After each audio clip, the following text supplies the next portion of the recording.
This is Kenya News Update today. A military cargo plane carrying millions in cash just crashed in a city of 1 million people. But here's the twist. The money wasn't for a bank. It was for the Central Bank of Bolivia. And the chaos that followed is a story of tragedy, greed, and a storm so violent it brought down a Hercules. Coming up, you'll see the moment a nation's currency literally fell from the sky and the desperate scramble that turned a crash site into a crime scene.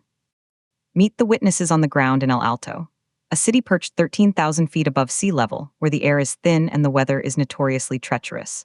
On Friday evening at exactly local time, a Bolivian Air Force C-130 was on final approach. It was coming from Santa Cruz, a routine flight turned deadly. The cargo, banknotes fresh from the mint, destined for the nation's central bank. But then the sky opened up. A witness describes a heavy hailstorm.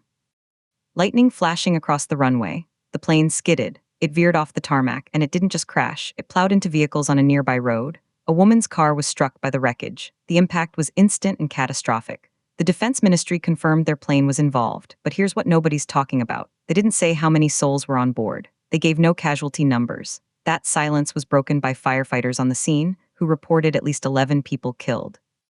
11 lives ended in a flash of metal and money. And then something shocking happened.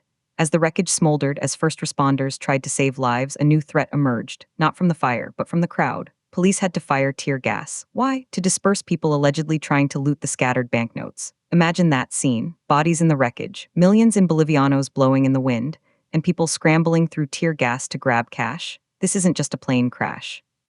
This is a complete breakdown of order in the immediate aftermath of tragedy. The official line? The cause is not immediately clear. But the witnesses are clear the weather was treacherous. A perfect storm of ice, wind, and lightning that may have doomed a giant of the skies. The C-130 Hercules, a workhorse for militaries worldwide, brought down not by enemy fire, but by nature's fury. So what does this mean for Bolivia? For a nation, losing a military asset is a blow. Losing 11 citizens is a tragedy. But having its currency scattered and looted at a crash site? That's a national embarrassment. It raises urgent questions about transport security, about disaster response, and about the fragility of order when money is literally up for grabs. Some will call the looters desperate. Others will call them criminals. But one thing is undeniable. When the plane went down, so did a piece of the nation's dignity. The investigation is just beginning. Was it pilot error, mechanical failure? Or was it, as it appears, an act of God? We may never know the full truth. But the images of that chaos, of money flying and people running, will haunt Bolivia for years.